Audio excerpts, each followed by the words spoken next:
process scientifically proved, or It is 100% scientifically proved. Please read Dr. Brian Weiss' books and you'll understand everything.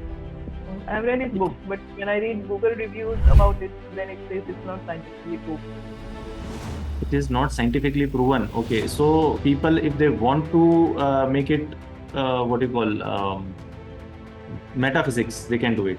But what I do in my past life regression, I don't make it metaphysics. I keep it scientifically. Everything will be scientific, whatever I'm going to teach. I won't add or mix metaphysics in this.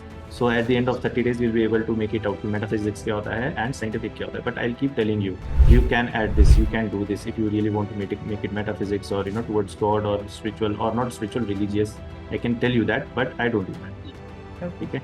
Yeah. Because in Christianity, of course, we don't even believe in even in Muslims, they don't believe in this thing like afterlife. Yeah. So that's okay. That is absolutely okay. Christianity they don't believe, but Dr. Brian Weiss and Dr. Michael Newton both are from US only, right? So that's what I think. Yeah. That's what motivated me to come to the course also, actually.